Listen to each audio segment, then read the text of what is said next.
In this session we're going to have a look at how to manage the servers on the Holy Mackerel software database.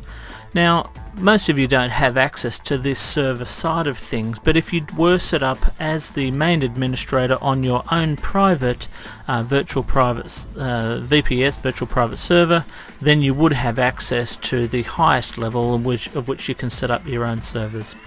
Now, when Dockhaven goes and puts documents away and takes them out from the cloud, all it's doing is reading and writing to a particular FTP server, otherwise known as file transfer server.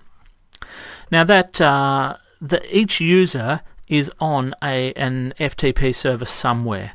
You have the cloud itself is on one MySQL server, but each user can be on as many different FTP servers as you want. You can put a whole heap of people onto one server, or you can put one person per server if you want. And ideally what you do is try and move people's documents, which takes a long while to transfer, as close to them network-wise as you can. So in other words, they may still communicate to a central server to find out and look up their documents, but when it goes to taking the documents out, it'll go to, say, a local departmental server. Okay, now the way that we manage the servers is we click on the window menu and choose Database. When we do that, make sure that you click on the server tab, and that way you get all the different servers coming up. Now what you can do is you can go off and create your own new server if you want. I'll just edit an existing one here. So for example, you can call the server whatever you want. This name here can be anything that you want. You can call it a different department or a school or whatever section you may want to refer to it as. Okay. Down here, the next thing is the URL. Normally you would want a TCP/IP address in there. It would normally be ftp.mycompany.com or something like that. There's no reason though why you can't put a number in there. So it could be 192.168. something or other, which links through to an FTP server you might have set up somewhere. As I said, you can create as many FTP servers as you want, so you can have each of them on a different address. Instead, if you put in a special URL, just the words my space documents, then all of this stuff down the bottom here goes grey. If I go and remove it and change it so it no longer says my documents, you'll see that this now becomes available. If I put the S back in, it all becomes grey again. Now what the my documents does is this particular server, instead of looking to a TCP/IP, will now look to the people's local hard drive to go and store their documents. So on the Mac it'll go, and Linux it'll go and store whenever they go and put a project away, instead of copying it over the internet, over the TCP/IP, it'll actually store it in their documents folder. On Windows, it'll store it in their My Documents folder, because that's what the name of the default documents area is. It'll all store them within a server folder within there, called, here you can see, Dockhaven server, but that gives you an idea of where you might store locally. Now the disadvantage of having users log in to a central MySQL database to find out where the documents are and then store them locally is that they're not really getting backed up. When they take them out, they're on their local computer. When they put them away, they're on their local computer. But at least you have that as an option if you wanted to.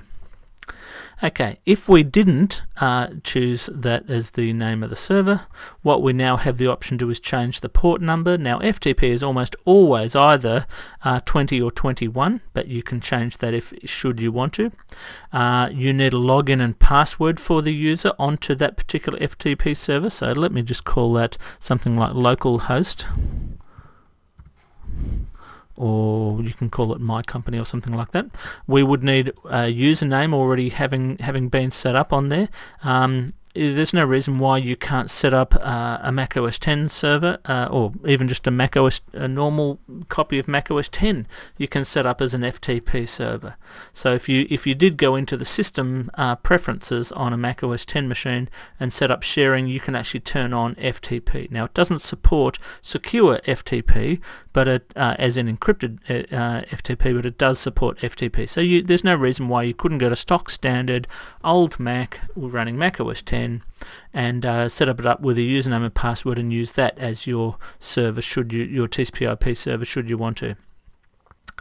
Okay, down here we have the name of the directory. So based on when you connect to an FTP server, it puts you into a particular subdirectory usually. This is the directory within that subdirectory that it would go and put things. So it doesn't put all your documents at the root level, it goes off and puts them into this folder first.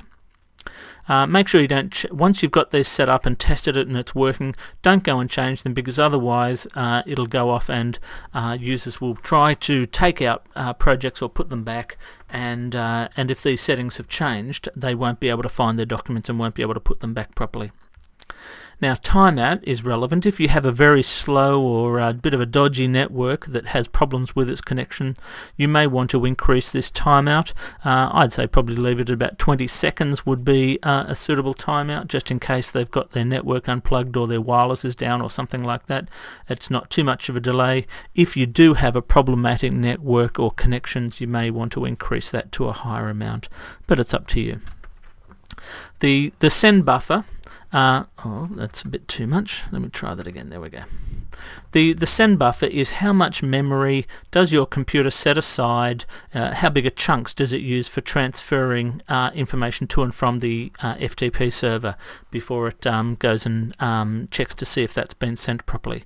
If you have a fast network, you may want to bump this right up, and that way it'll send a lot of information quickly up to or down from the FTP server before it checks to see, have I got that all that information up and down properly. If you have a slow or a intermittent network, you may want to drop this down even further to make sure that it doesn't, if you are having problems, it doesn't send a whole lot and then have to sort of resend it all again. The Dockhaven supports secure FTP, so that means you are able to encrypt the information as it goes up over the network to the FTP server or comes down, which is a lot more secure. You have an overall checkbox to say whether this FTP server is active.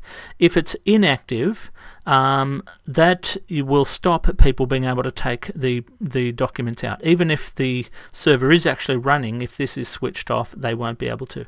Hidden means that the server won't show up in normal lists and things where they might list a bunch of different servers.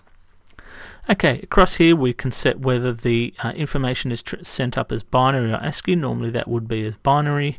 Passive mode is whether the server itself is able to choose IP addresses and for sending information back to the user, and then you can have what different text encoding that the file is sent as. Now, normally you would definitely have you should normally have passive on or as being true. Leave these other ones as they are. You may want to put some notes in there to describe information about the server, and that's pretty much all you have to do. Once it's all set up like that, you may want to run a test. If you click on test and it's able to log in okay, you still might not be able to transfer a file, but at least it'll come up and tell you if you're actually able to connect onto the server at all and get a listing from there. That's what the test does. Once the test is successful, I'd then update and save those settings, and then go off and test sending a document up and down based on these user settings. If you do go and change the settings before you go and update, because as soon as you go update it'll affect users, keep on testing it. The test uses these settings here even if they haven't actually been saved yet. So the test function is useful to try out changes, particularly things like secure FTP, to make sure that that's working properly before you then turn that on for all users. But even once you've turned it on, if you have any problems, quickly come back here, change it, update it, set whatever you need. Okay, that's how to set up servers, database servers, within Office Haven. Okay, thank you very much. Goodbye.